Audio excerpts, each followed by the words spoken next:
Okay.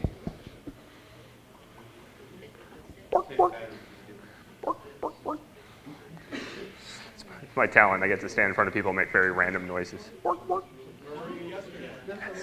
Telling stories about scabs and girlfriends' mouths.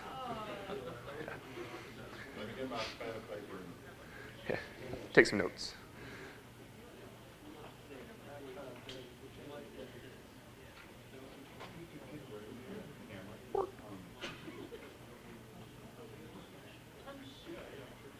Are we good? Yeah, you're good to go in like about 5 seconds. Okay. Can you count that high? Not at the moment. Man, I get a lot of my own voice in this little room. It's kind of cool. That was 2 years ago. Sorry. There's a bounty on the bottom of my firewall shirt, so see me afterwards. Anyway, I'll get on with this because it's a small room and it's hot in here. My name is Bruce Potter. I'm going to talk about the dirty secrets of information security, basically the 800-pound gorillas that are all in the room, but we don't want to talk about. How many people in here actually deal with information security or care about information security in some way, shape, or form? Okay, good, because if not, you're on the wrong flight. But it's, you come to a thing like NOTACON where we've got art and technology and all these other things, and I could get up here and spout about information security. People would be like, that guy was a jackass.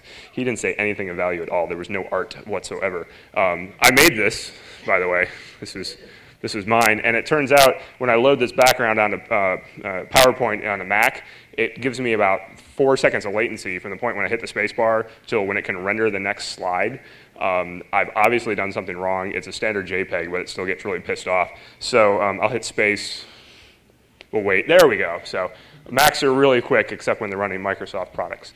The jokes will get better as I get warmed up, kind of loosening up a bit here.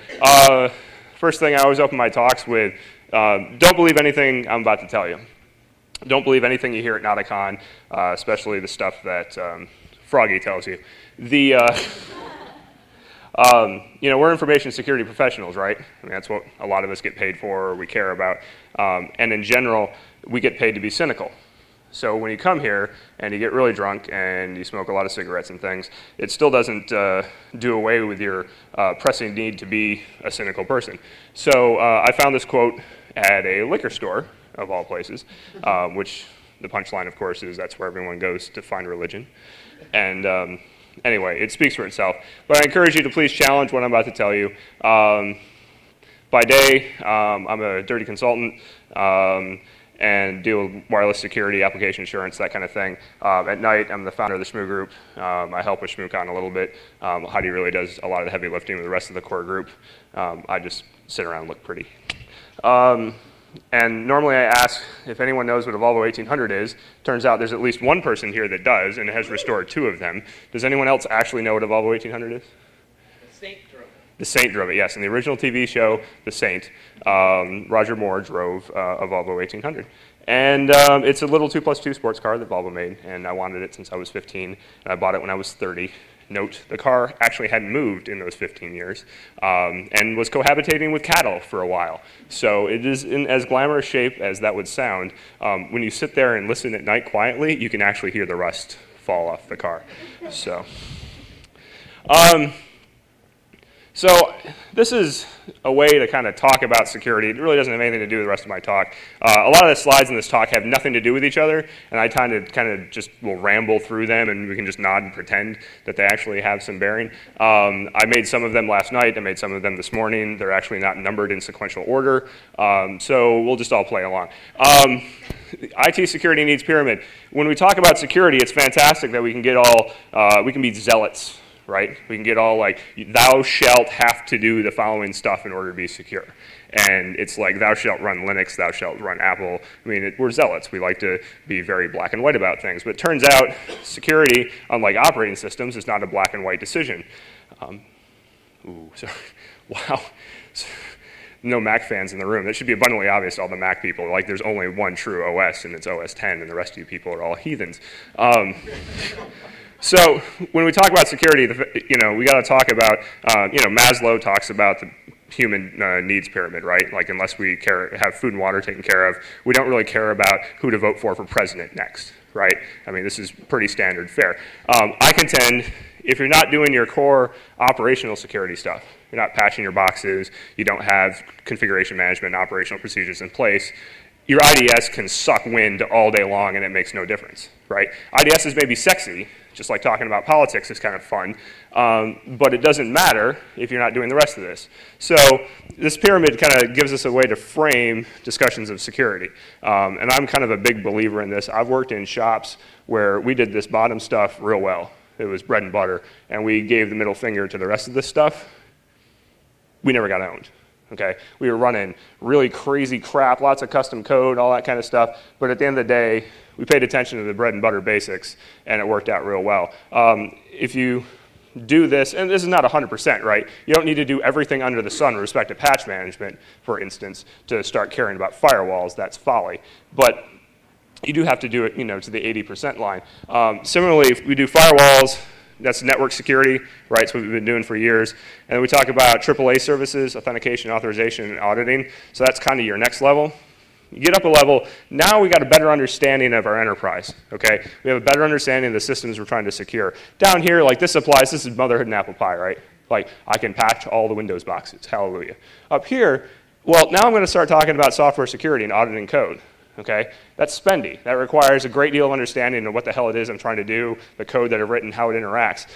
When I say ACL here, I don't mean firewall and network level ACLs. What I'm talking about are software security mechanisms that will prevent software from doing stupid crap even after I wrote it. Okay, it's one thing to have good software that behaves. It's another thing to control bad software that's misbehaving, right? And they both have kind of the same idea, just achieved in a different way. The idea here with these software ACLs is at the extreme end, you got something like SE Linux. How many people have written an SE Linux policy? One. How many people have turned SE Linux off on Fedora Core? Okay, a few more. That's normally the answer. It's a frickin' battleship, right? Like it is impossible. I like to the analogy I like to make really crappy analogies. This crappy analogy is like taking a strategic bomber to go get the groceries. Like it holds a lot of fucking groceries and it gets there really damn fast. But it's kind of a pain to take off and land. So whether or not it's useful, it's hard to say. There's a product from used to be Immunix. I always forget the name. AppArmor. That's a part of SUSE Linux, and it allows you to control the execution of a piece of software, like say Apache, in order to prevent it from doing bad things. One of the guys who's involved in this particular program called me up one day and said, "Hey, I'm trying to prove a point." I'm like, "Okay, give me more information." He had a world readable file in Etsy, and he gave me a login on a box. And he said, "I want you to log in. I want you to tell me the contents of the file." Sure. What am I missing? He's like, "Well, I've AppArmored it, so Bash can't see that file." Okay. So I log in with Bash, cat the file, permission denied. Neat. That's fun. I figure that's cute. I'll walk my way around this somehow, and you know, I'll read this file. 2 days later, after I've attacked this box in every heinous way known to mankind, and I still can't get to the file, and now I have root access, by the way. It's like, I'm feeling my manhood slip away through the tubes, and it was pretty impressive. And so I was like, "Hey, that's neat." I'm at a conference with this guy a couple weeks later. I'm like, "Tell me more about this." I'm like, "It can't be that easy to do for something like Apache." And one night, it's midnight, we're all pretty drunk, and we sit down and we AppArmor Apache. And then there's known buffer overflow problems and stuff, and we tried to break Apache and get in the box and do malicious stuff, and we couldn't. Like, oh, wow, that is really freaking cool. We were loaded, blitzed, and Apache still works. The website's still up. I've compromised the process technically, but I can't do anything malicious. Oh. So you know, that was pretty neat. And I'm not here to endorse AppArmor, but there are classes of technology out there that allow us to secure systems as long as we have a better understanding of what it is we're trying to do. So that's software security. Move up. We talk about IDS. If you're really bored, you can run an IDS. But they're best used for policy enforcement, frankly. I apologize if there's any IDS zealots in the audience. And honeypots are just a colossal waste of time unless you're an academic, and then you can write theses about what all the attackers are doing while they're owning your honeypot. So I owned you. So, wow, that's an eye chart from the back, isn't it? Yeah, I'm just gonna read you the salient bits here. This is from an Air Force study in 1972, okay? In addition to the experience of accidental disclosure, there's also been a number of successful penetrations of systems where security was added on or claimed from fixing all known bugs in the operating system. The success of the penetrations, for the most part, has resulted from the inability of the system to adequately isolate the malicious user and from inadequate access control mechanisms built into the operating system. 1972. So for those that can do the math, that's 35 years ago. It's the same problem today, right? If the Air Force were to write another study today, they could cut and paste, and some government contractor would get a lot of money. But that's frightening, right? Like, that is goddamn frightening. I got quoted saying goddamn by Wired or someone at Black Hat talking about this problem, and then they put it together with my employer, and then I got a in the same sentence. So my employer sent me a nasty gram. Please try not to swear anymore. Fuck you. Stick it to the man. So the deal is, as we're solving problems, the attackers are also solving their own problems, and they're getting better at solving things. And people will argue this graph, and what they usually argue is that the total problem is actually getting bigger at a rate faster than which we're solving things. Not a good situation to be in. Systems are more connected, they're more complex, there's more of them. This is always going to be the case. Moore's law may die at some point, but that's not going to stop the fact that eventually one day my doorbell is going to be able to communicate with my cell phone and a little camera above my door, and I'll be able in real time see who's at my front door when I'm 1,000 miles away, right? And that's going to be a real hackable system. And one day someone's going to be at my door, and it's going to be a little Walmart smiley face, and there's going to be a bunch of people walking around with all this shit taken out of my house, while all I see is a big Walmart smiley face. You've been owned. So anyway, what we need to do, for those of us on the defensive side of the world, we need to make step functions here. Like, we need to make big leaps forward in capability in order to catch up on the attackers. So let's talk about what the state of things look like. InfoSec. When we think security, we think I'm going to buy antivirus, I'm going to buy intrusion detection, and I'm going to have strong passwords. Okay, this is the universe of security. We talk about defense in depth, right? Firewalls and antivirus and router ACLs and this layers and layers and layers. Well, so we do understand that the premise here is, well, everything is so crappy that eventually something will be not crappy enough to catch the bad guys. Like, that's the core premise. Like, something will overcome that hurdle of being crap to declare itself secure enough to stop some bad guy. Okay, that's what defense in depth means. Okay, and the more products we layer on in this layered idea, the more we just buy into this mindset of, oh, another pile of poo. Rub it on, stack it up, we're done. This is being videotaped. This is fantastic. I've already pulled poo out of my rear. Is this a good idea? Microsoft is the root of all security evils. Big evil Microsoft. Is that really the case? Is that really what? Are we all worried about Microsoft anymore? Good, we're starting to get a little enlightened. We'll get to that later too. These are all like setting up, this is foreshadowing for those of you in the literary realm. This is an artistic thing, so these are all foreshadowing bullet points. Script kiddies that have more guts than brains, is this still the case? Probably not.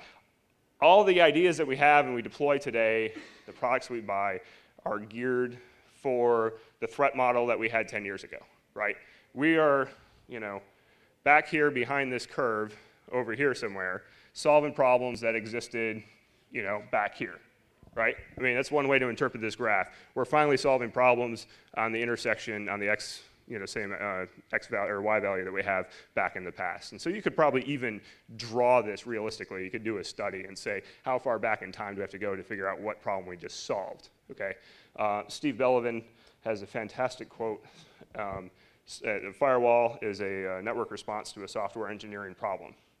Turns out we haven't solved the software engineering problem yet, so we keep having to make smarter firewalls. So the security community is an interesting animal. We're a little stinky sometimes a little drunk. But my wife was so offended she had to leave. It was the poo, yes, it was the poo. Save your seat. Check. Over the last 15 years, we've had quite a discourse on what disclosure of security vulnerabilities means, right? Like, what does it mean to disclose a vulnerability in a responsible manner? If I'm a security reacher and I find something, 15 years ago, I could probably just post an email message, that's what they call them, to some list somewhere, and be like, oh, I found this vulnerability. And everyone would go, oh, neat. And only like 8 people read the info because nobody cared about security, and maybe the vendor got informed, and maybe they fixed it, and there was no bad worms or anything that came out of it. But over time, security became more and more critical. Internet came along, the first .com came on the internet, people started selling stuff, everybody started to care about security a lot more. And then maybe disclosing that vulnerability information just right there out in the open wasn't the best idea. So, hey, I'll work with a vendor. 1997, a lot of vendors just didn't care about security, right? Wasn't a discriminator from a product perspective. They weren't getting burned from a compliance perspective. Hey, thanks, you little black t-shirt wearing security researcher. I'm going to sue your ass for telling me this. Oh, hey, guy. We're all friends here. There's no need to fight. Eventually, the vendors started to participate more. There was this thing called the RF policy, Rainforest Puppy Releases Policy on Responsible Disclosure. It's like 2 pages long. Basically, it says use your frickin' brain, right?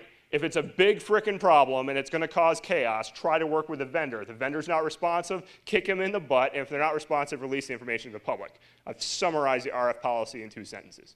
Okay? Microsoft and AtStake and a bunch of other people got together a few years later because Microsoft wanted to push the responsibility disclosure discussion a notch. And they came up with the Organization for Internet Safety, which released a 70-page guideline on vulnerability disclosure, which had things like party of the third in it. Okay? So this hacker's reading this thing, says party of the first will notify party of the third within a timely manner according to party of the second. All right, I'm just going to announce it. And ooh, there you go. So we got in this huge discussion of responsible disclosure. Magical things happened, okay? People started paying a lot of money for information about these vulnerabilities, right? EI, Tipping Point, that's the other one. Other people started having these vulnerability disclosure programs where you could tell them information about vulnerabilities and they would pay you for it. Completely open market. Neat. And we're not saying paying like 50 bucks. $5,000, $10,000. Hey, and if you keep telling us about them, we'll give you more money every time. We'll give you bonus points. We'll give you varsity jackets. We'll give you trips to Black Hat. Not making it up. They have frequent vulnerability disclosure programs. Literally one of them, you can get a varsity jacket. I'm Leet or something on the back, so all your friends can mock you while you're walking away. But this scares the bejesus out of me. Right? Who knows what these people are doing to these vulnerabilities? Tipping Point, everybody, like I've talked to the guys, and they're like, oh, we're being totally responsible. You can trust us. I'm like, you know what? It's great that I can trust you, okay? What about the 20 other competitors you have in this space? Further, why should I trust you? You're taking that vulnerability information, and you're using it as a discriminator for your product. And you know what the best discriminator for your product is? I know about more O-Day than the other guy. And once you tell the vendor and you get it patched, that's an O-Day you don't know about anymore because everyone else knows about it, and it's not an O-Day, okay? So why would I trust you, okay? There's a business problem here. So what's interesting is the security community is now an industry. Like I always refer to it as a community, which is kind of interesting. And I think it was Al last night that actually mumbled this, so something good did come out of Al's mouth last night. I'll let that kind of settle in for a second. So it's an industry, right? I mean, honest to God, there's billions of dollars in play. Billions and billions. Altruism doesn't pay bills. Like, I consider myself to be pretty damn altruistic, you know, probably to a fault. But there are a lot of kids who are growing up and getting into the security community right now, and they're looking at this kind of tier of people that they look up to and respect, and what are they doing? They're making money by selling their vulnerabilities. They're making bank by perpetuating layered defense and all this other stuff, because it's actually not that difficult, because honestly, like I had in the earlier slide and didn't address, InfoSec, not a science, okay? It's an art at best. And so people are growing up and going, well, my idol is off making a lot of money and he's doing all this stuff. I'm going to do what he's going to do and then I'm going to push the bar farther, right? I'm going to push the bar even farther. That's hard. That's not good for us. So how many people have degrees in information assurance or information security? Anyone? Check, right. How many people have degrees in engineering or computer science? Right, okay, there's a few of us that have that. Bit more of a science, right? Electrical engineering, there's been some changes in the last 30 or 40 years, not a lot. Computer security, there's been a few, right? There's been some subtle changes in the last 30 years. We don't have really realistic models. There's not like a statics and dynamics class that you can take that talks about networking that you can then apply 40 years down the road. Turns out gravity, basically the same thing for our lifetime. Just in case some of us, it feels a little different, but it's the same. No one cares about security like we care about security. We care about security enough that it's 6 o'clock on a Saturday in Cleveland, and we're in a Holiday Inn Select, packed into a room, talking about security. That, by definition, is caring, okay? Like, there's a special place in my heart for everyone in this room. For everyone else, they don't care about security. They care about things like compliance. There's a regulation. There's FSMA. There's Sarbanes-Oxley. There's all this other shit. I care about that. I care about not going to jail. I care about making more money for my shareholders. You know what? That's fantastic. That's what free market economy is all about. And we can debate about libertarians and anarchists and whatever else, but fact of the matter, that's the way the world spins right now. So we got to get over it, okay? No one else is going to make the world more secure, right? There's people who are going to make money off it. There's people that are going to pay money for stuff. And then there's a group of people, sometimes a subset of those, but a lot of other people, who are actually going to try to make the world a more secure place. Okay? That's what you need to think about. When you're out there and you're doing these security things and you're learning and figuring out all these things and working at your job, every once in a while ask yourself the question, am I caring about security? Okay? I'm not saying you got to do it all the time. Because God knows the businesses that exist today don't exist just to pay your frickin' bills when you're security, staff or consultant or whatever. When I was working at this one big shop one time, we had hundreds of servers and all these data centers and stuff, and our security guys were just zealots. They were like, "Oh, you can't do that. That's insecure. Like, we're going to do that because the business needs it to survive. If the shareholders have the thing of, oh, well, we're going to shut down the business because it's insecure, or we're going to stay alive and be insecure, they're going to pick the one that makes money, I assure you. So we need to understand that, but every once in a while you need to ask yourself the question, hey, am I doing the right thing? I got to keep trucking because I'm already running along in the tooth. Wow, I found like 4 soapboxes already. Secret number 2, you can't train everyone, period, full stop, okay? No offense to the software developers in the room, but you are as smart as you're ever going to be the day you graduated from college, okay? Data structures and algorithms, that hurt your brain like nothing else, okay?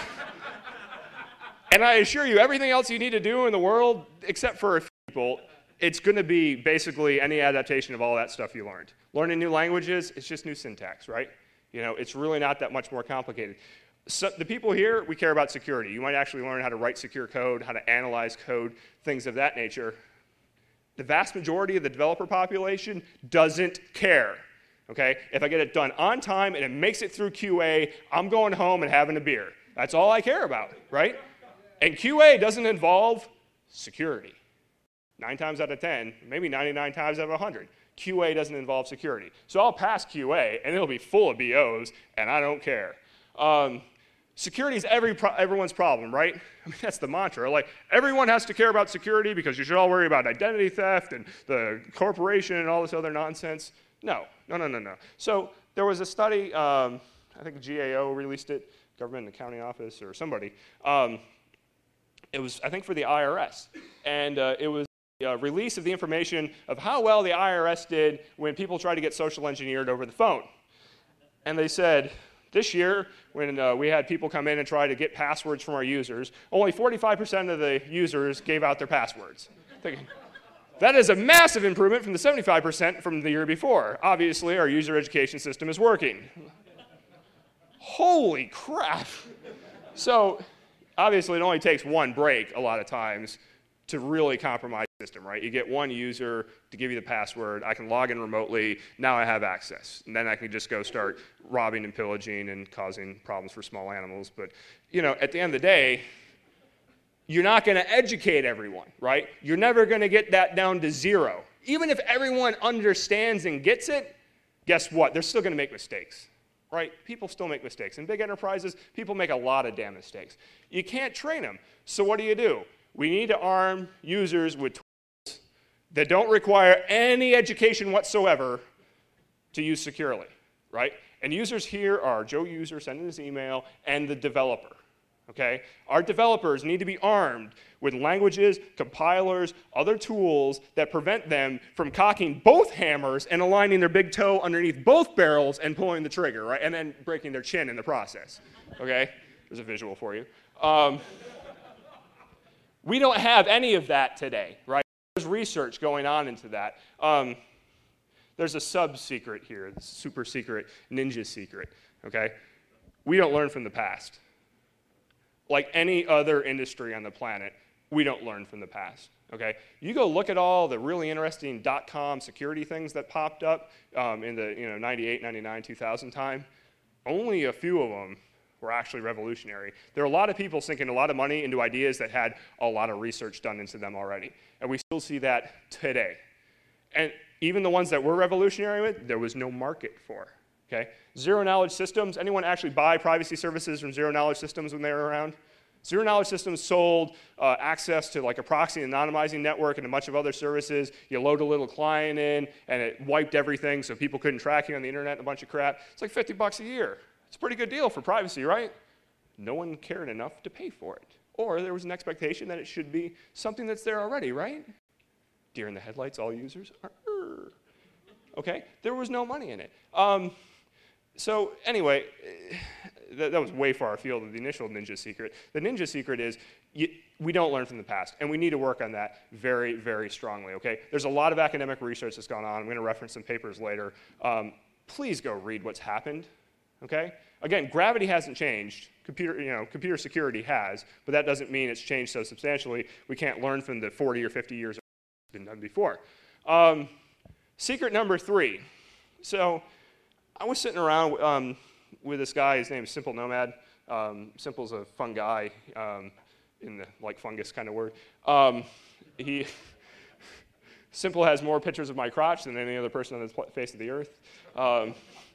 Simple, he's a graybeard. And I mean that literally. He's got a big gray beard, looks a bit like Gandalf. And we were sitting around at Shmookan, and we were chatting away. And I said, you know what? If we had thrown Shmookan in 1998, we would have been flamed off the face of the earth for being a bunch of white hat prick elitists, and our web server would have been owned the moment we opened the con. Period. There would no confusion. That's the way the industry used to work, right? There was a bunch of chaos, anarchy, and libertarianism, which according to Al are on two opposite sides of the spectrum. I contend it's a big circle and they're at the bottom, but whatever. We could discuss the models of politics later. We're all just crazy down there. Yeah, exactly. We're all down here in the bottom where all the crud collects. Man, that's a great analogy. But that used to be the whole thing of it, man. Like, you went to DEF CON back in the day, and like people were like making nuclear weapons, and I mean, there's obviously some lore involved. There wasn't that much plutonium, but there was still a lot of crazy stuff that was going on, and people were attacking each other's systems, and this was all like above board. Okay, the computer security industry now has a bit of a feeling like the British versus the French in the early 1700s, where we all politely line up on opposite sides of the field and aim at each other, pull the trigger, and see what happens. Okay, you lost 10, we lost. Okay, we did better on that round. Okay, reload. Okay, fire again. A very polite way of waging war. That's not the way it works, right? We are in an industry where there's a lot of chaos. Some of it's under the surface now. It's not so much on public mailing lists like it used to be, although full disclosure still, I do see little tidbits of this. Someone gets a good treatment from Bandtown and has all kinds of pretty pictures of them posted and their social security number and everything else. Neat, right? Poking a bunch of people in the eye. A whole bunch of security professionals who think it's a kinder, gentler world, and it's not, okay? That's still the way it is. The attackers, the real attackers, organized crime, nation states, you name it, these people don't play nice. When the mafia wants to make money, there's a reason The Sopranos is around. They just dream up like this kind of environment where people kill each other for money. It really happens. And people really hack into computers for money, and they build botnets, and they own your mom's computer and have her credit card number, okay? That's not nice. Shocker, okay? We can't defend it like they are going to play nice. We can't ask them, oh, please stop. And we can't shut down DNS so their bots don't work, right? Like, because my mom's not going to remember the IP address for CNN, I assure you. But this is something to think about, you know. I think the chaos that existed 10 years ago in the security community was good overall for the security of the community. Because we understood, we had internal strife, let alone external strife, so we were always trying to push the bar forward. We don't really see that anymore. And I think you lose a sense of camaraderie and you lose a sense of aggression that you get when you have that. And I think it's important to have that kind of aggression. When you're talking about trying to make things more secure, you can't sit on your thumbs. Speaking of sitting on your thumbs, yesterday was a big day in my life. Not just because it was the first day at NOTACON 4, but I had a box that was deployed in Anchorage, Alaska in 2000. FreeBSD 40000315 something or other current. Okay, so anyone that knows anything about FreeBSD, that's a little sketchy to have on the internet these days. This was the primary shmoo mail, web, and DNS server for a goodly long time, and until last night was our primary DNS server. Everything else had been migrated off of it. A single thing had been recompiled or patched on that box in 4.5 years. Okay? The only thing that saved it is every binary in the box was custom compiled when FreeBSD current went from A.out to ELF binaries. Okay? That's a little scary in and of itself. That box was ownable. Totally 100% ownable. And I would tell people, I got in front of Black Hat and DEF CON, said, there's the box, go own it. Nobody owned it. Not to my knowledge. It's entirely possible to like go through it, we'll find something. But it scares me because I had a sense of complacency about a box, and I even joked about it. Like, ha ha ha, you can go own this box. In all reality, somebody should have taught me a lesson and popped it, and I would have thanked him for it. And now you can't say you're going to because it's gone, so. Okay, so no, we're back into the sequence of the non-super secret NOTACON secrets and just back into the regular ones. So those three were the ones I threw in last night. Again, if you have comments, I'm going to run probably right up into the end of this thing. So if you have comments and you want to like throw stuff at me or whatever, better do it now. Thanks. There you go, there's a shmoo ball. We brought at least a couple. For those that don't know, at ShmooCon, one thing we do is we arm people with these little squishy balls. The first year they were really too squishy and you couldn't throw them. The second year they were ping pong balls and you couldn't throw them. And the third year they were much more weaponized. They hurt. Somebody had made a gasoline-powered shmoo ball launcher and it shot balls from about me to you, sir. While meanwhile, people in the back of the room could throw them hard enough to leave like red marks in your forehead. Anyway, the idea is, as a person in the audience, if you disagree with what someone's saying, but you don't necessarily want to interrupt them or you don't feel strong enough to say, I know exactly what I'm disagreeing with, but I think it might be bullshit, you just throw the thing at them. And that's up to the speaker to figure out, would I say some bullshit? You know, what's the deal? But I encourage you, even if you're at some place where it's not politically correct to throw things at the speaker, think, I'm going to bum rush him afterwards and scare the wits out of him. That'll put some responsibility back in the community post-haste. Security products are becoming obsolete. Like I said, firewalls and IDS is very much geared around a different threat model. At a recent CIO conference, there was a bunch of CIOs from big, like Fortune 50 companies on a panel, and they said, hey, if your firewall and IDS logs went away and you didn't log them anymore, would you actually notice anything? And they all just giggled. Literally giggled like little girls. They're like, no, absolutely. It turns out we don't look at them. Like, we keep them for compliance. If people actually ask, we can say, yep, we sure do log stuff. You know, there's a big checkbox somewhere, and it says audit. And there we go, I got it. Do they use it for anything? Is it important to their business? Absolutely not. Host-based security, kind of the wave of the future. It's wave of the past for some of us. But we really need to care about what happens at the hosts, okay? Trying to resurrect what's going on at the network doesn't make any sense, right? If I got transactions flying all over my network and I'm trying to decide what's an attack and what's not, I have to try to resurrect all the business logic that would normally be in play and try to say, is that really, might be an attack. I'll just put an alert in the IDS and someone will look at it. Right, and that just disappears again with the audit log of death.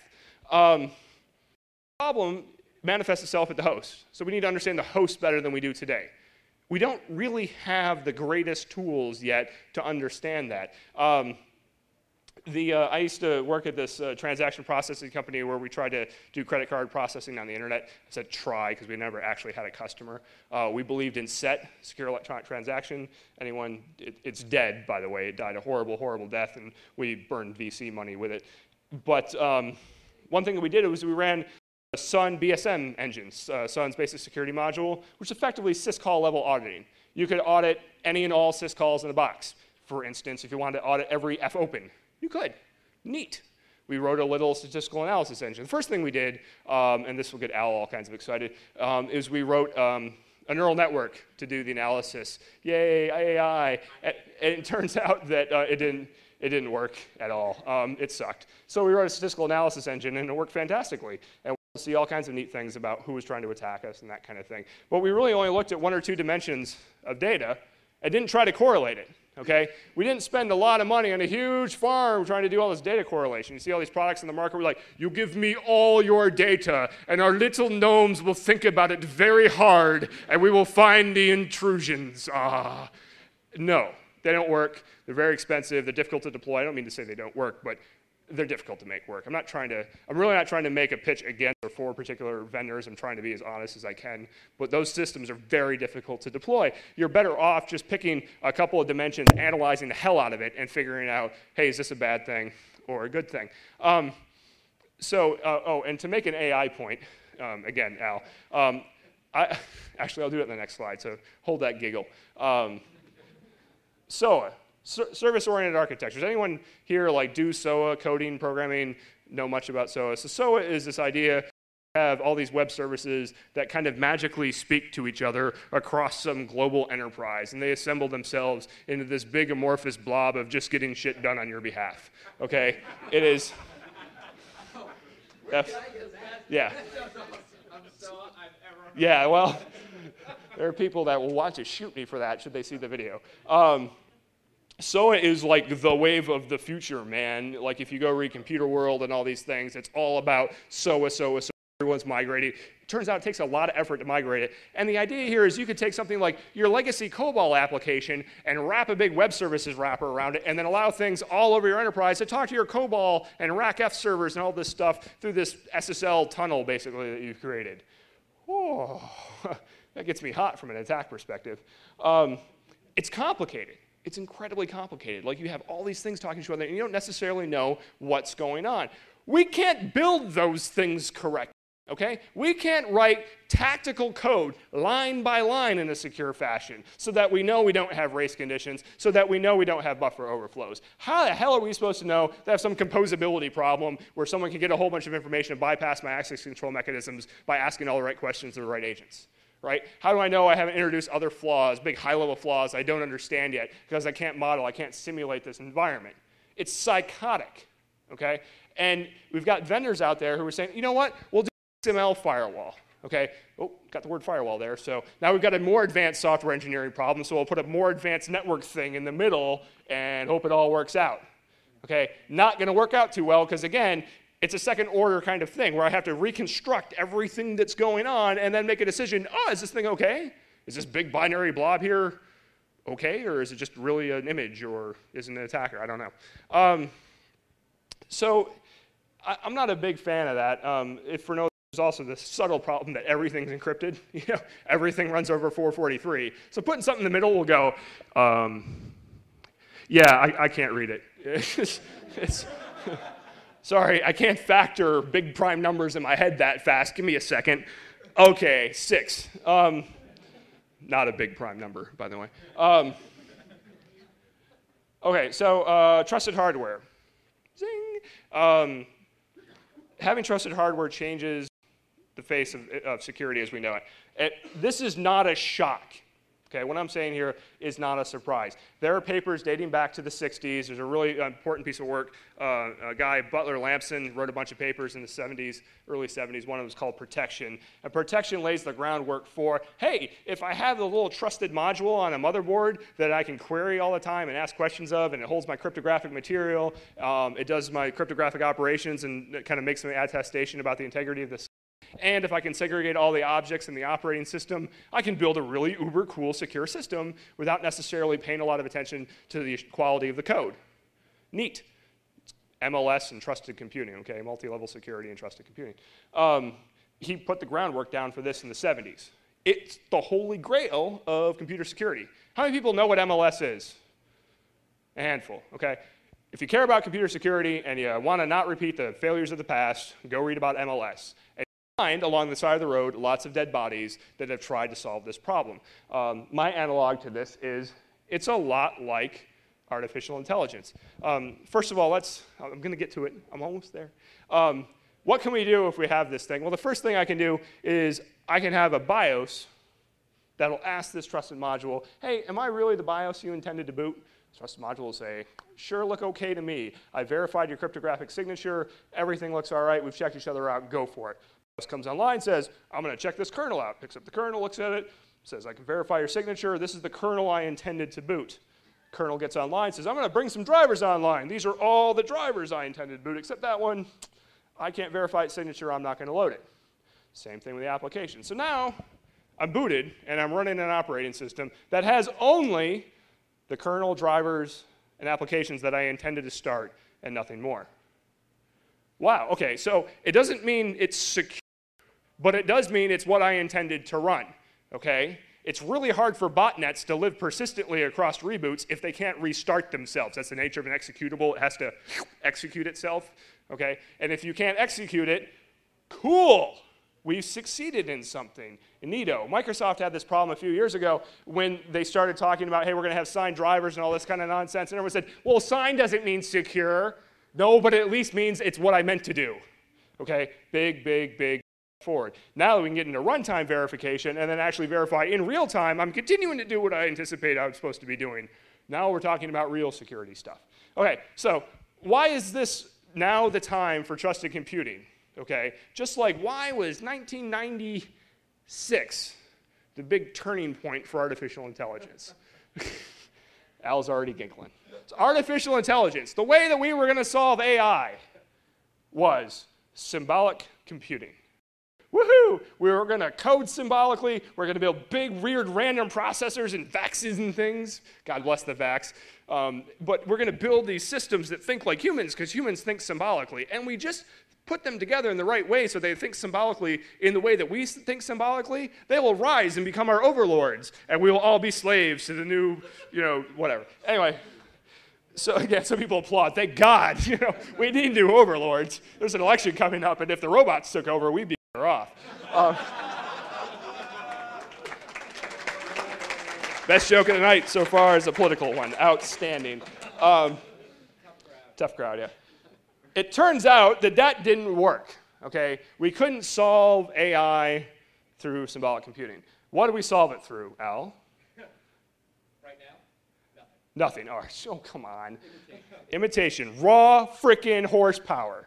Okay? That's what happened. When Deep Blue or whatever the hell it was beat Kasparov, what had IBM been doing for the years up until? So IBM had this thing where they were trying to beat this grand chess champion. And they kept building these new machines every year that would try to beat them. Were they writing new languages? Were they making it think more like humans? No, they were putting more processors with more memory into the thing and making it think farther ahead until it imitated the humans but didn't think a damn thing like we did.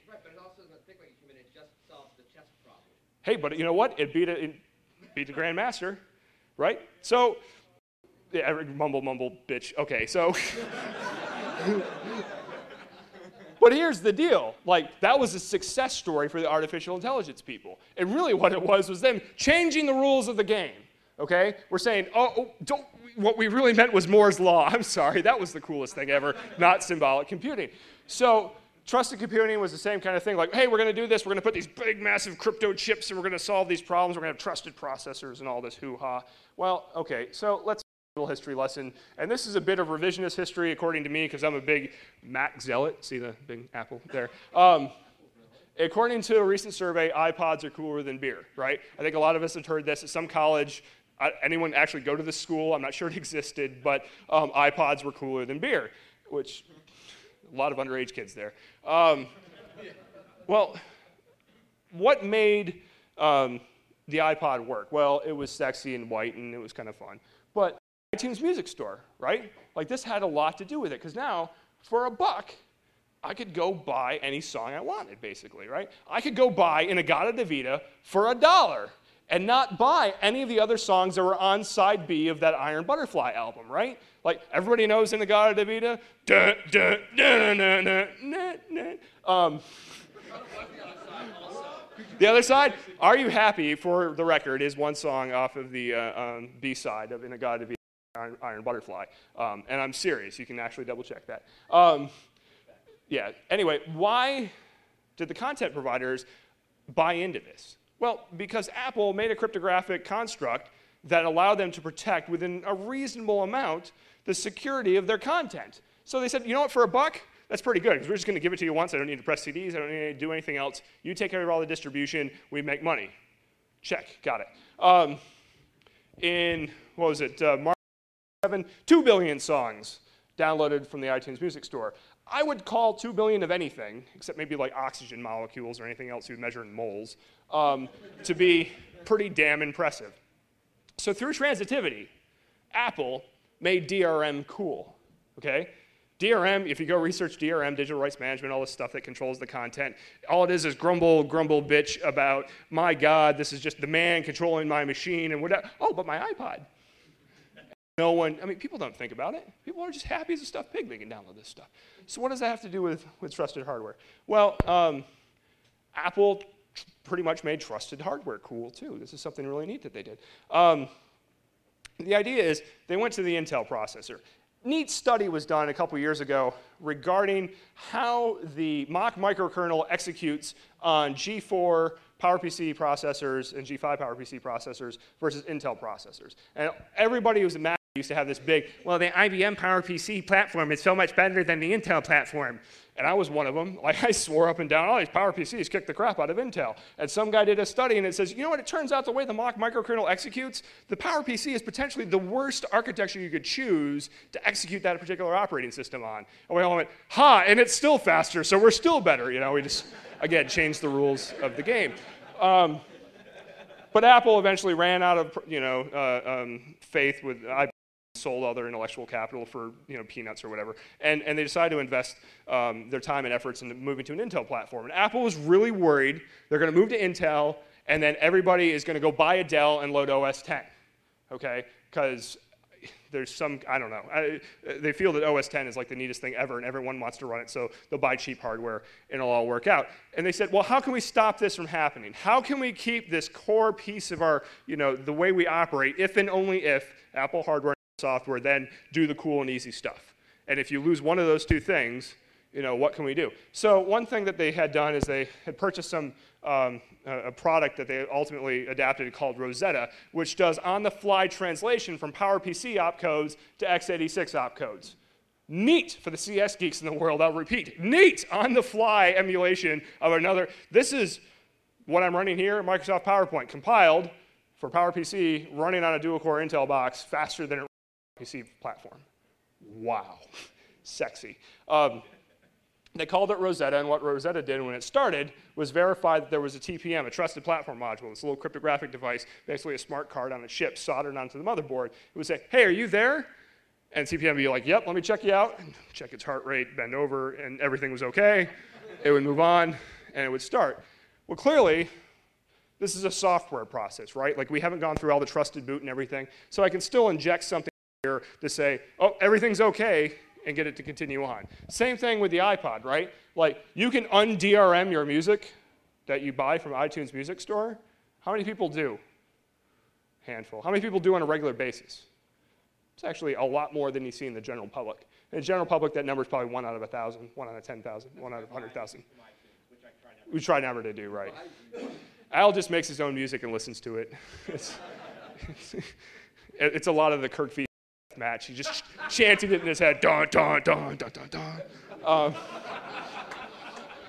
So Apple ensures, through this way that their proprietary software only runs on their hardware. This guy, Maxis, he unleashed the power of the Apple lawyer, and the Apple lawyer came after him, and he then kind of went underground and popped up all the stuff in a different website, and went underground and popped up in a different website. If you search for Maxis now, all you find are a bunch of forums that say, hey, I can't find his code anymore. And then a couple weeks later, oh, and then a day later, oh, I can't find his code anymore.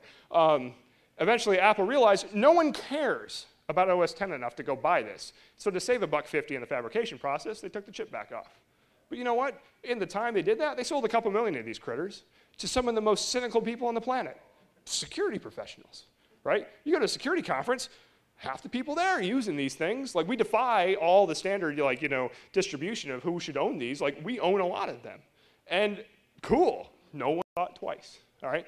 DRM, or excuse me, TPM chips are starting to be deployed in all kinds of systems. They have an incredible impact on how we deal with information security, okay? The problem is we don't have any frickin' way to make the right thing happen from a security perspective. We don't have the building blocks in place to leverage this. So the concern with TPMs right now is that, oh man, the man's gonna control my computer, man. I don't know what to do, man. He's gonna tell me everything to, man.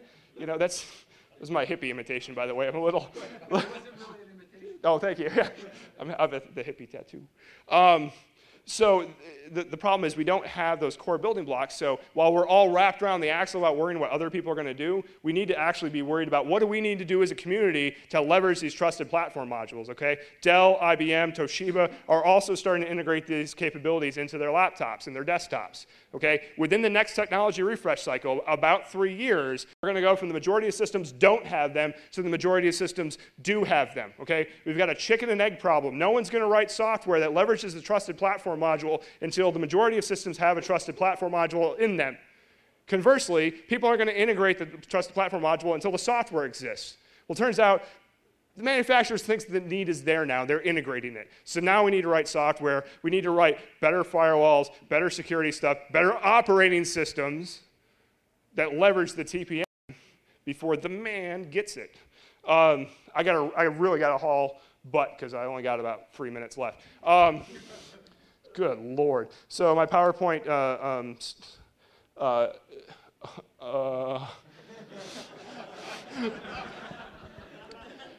patches have two major uses, right? They make your system more secure and they make them more insecure, okay? As soon as a patch is released, the attackers can instantly start trying to weaponize it. They figure out where's the vulnerability, how can I exploit it, how can I release it in the wild. They can do that in hours, let's say 6. You know, there's been people who have been like, Microsoft Patch Tuesday, 6 hours later, and you know, half a fifth of rum, boom, I'm unconscious, drunk, but there's a weaponized exploit. You know, I'm elite. Most organizations, when they go to deploy the patch, they have to regression test the patch. They have to clear out their QA environment, drop in the patch, test everything, figure out how they're going to deploy it, then actually push it into the enterprise, and then deal with 150 one-offs that they couldn't comprehend that they had to deal with before, right? I work with some organizations where they're like, oh, man, we got so much better at deploying these patches now that Patch Tuesday is here and we can plan for it. So really, how long does it take? And they say, oh, you know, about 2, and I expect the next word to be weeks, and they're like months. But sometimes it's up to 4 months still. Okay, so we'll go with really big window here, okay? Really big window. And it turns out when people have things like Metasploit, God bless it, but tools like Metasploit make it so I can take a weaponized exploit and launch it on things really quickly. Cool. And no one can defend against it, right? Like, if your firewall has a problem, or I'm already in the back because one of your users gave me the password, as soon as one of these things gets taken care of, you know, the exploit's released, it's boom, and I own your entire enterprise. Oops, you never saw it. Oh, unless you're paying the IPS people who had the ODay information ahead of time because they bought it from the researcher in the first place. Bit of a chin scratcher there. Secret number 5, operational security. I have an entire presentation on this. Microsoft may be your best bet. I hate Linux. There, I've said it. Yeah. You can't actually have any clue what you're going to do tomorrow when you're using Linux, okay? Was anyone surprised when Microsoft released Vista? Okay, it was delayed a bit, and there's some jokes around that. But you know what? The end was loaded with information. They had people in the VAR pipeline. They had people in the big enterprises telling them, this is Vista, this is what it can do. Here's 2 million people beta testing it. It's fantastic. Everybody knew. Who knows when the next kernel is coming out and what's going to be in it? Right. Linus doesn't know, okay? He'll decide tomorrow, I had an omelet, and that means it's kernel day. And like, he's going to go and release a kernel. That's not a way to maintain an operating system, because then all the people that have to take that and turn it into a distribution have to deal with 100 people like Linus who are writing the PCM CIA drivers and the frickin', God bless them, the hot plug driver people I'd like to strangle with both my hands. They change hot plug every 6 months because they can't stop pissing on each other. And it drives me crazy. Okay, so Red Hat and everybody just wraps some duct tape around it. There was a study where they looked at all the code Ubuntu integrated into Ubuntu. They said, how much code did you change in the way in? They said, we changed 56% of the packages that we imported into this operating system. Holy cow. So DHS funded a big thing from, not Fortify, but some software security company who looked at a bunch of open source software packages for security vulnerabilities. Great work. Fantastic work. Say what you will about it. People disparage it for various reasons. But when someone like Ubuntu takes it and integrates it in, what does that mean to the previous security work I'd done in that package? I guess I'll reanalyze the source code. That sounds cheap. One last thing, and I'm going to end on this. There's other secrets, but they're not important. I really don't want to step on the next speaker's toes. Microsoft, in the early stages of Vista, in the 64-bit version, they said, guess what? We're going to go back to this thing on the previous slide, and we're going to say we're only going to load signed drivers. We're only going to load the drivers we want to load, okay? Wow. I was excited. I was like, this is a step forward. This is honest-to-God security in the operating system. Symantec and McAfee and that whole crew came forward and said, but you know, it turns out when you do that, we actually can't do what we normally do to intercept all the stuff inside the kernel and everything to figure out what's going on to make your box more secure. So we would appreciate it if you didn't. And you didn't pay any attention to the drivers you loaded, and you loaded them willy-nilly like you always have in the past, so you had these big security vulnerabilities so that we can find them and make them more secure. And Microsoft said, what? And then they said, oh, check this out. We're going to go to the EU, and we're going to say, antitrust, antitrust, and then we're going to have your ass in a sling. And Microsoft said, shit. And they opened it up. They got rid of it. They said, okay, you just turn a thing, and that's it. No more driver signing needed in 64-bit Windows. So the moral of the story is, for years, we've been having this premise that said, Microsoft can't write secure code. Therefore, I need a bunch of third-party security applications to make the operating system more secure. Now, it's fundamentally changed. Microsoft's core statement is, you know what? We spend more money on security than some third-world countries spend on food, okay? We know how to do security at least reasonably well and start trusting us. Third-party products say, oh, but you know what? We got billions of dollars of market share, and you're this big, massive corporation, and no, you can't because of antitrust. So security decisions are being made on our behalf under the guise of keeping a competitive market space, okay? The market will take care of you. Yes, all the anarchists and libertarians, we will unite. The market will take care of us. Anyway, I appreciate it. It's 7 o'clock, so I need to get off the stage. Thank you very much.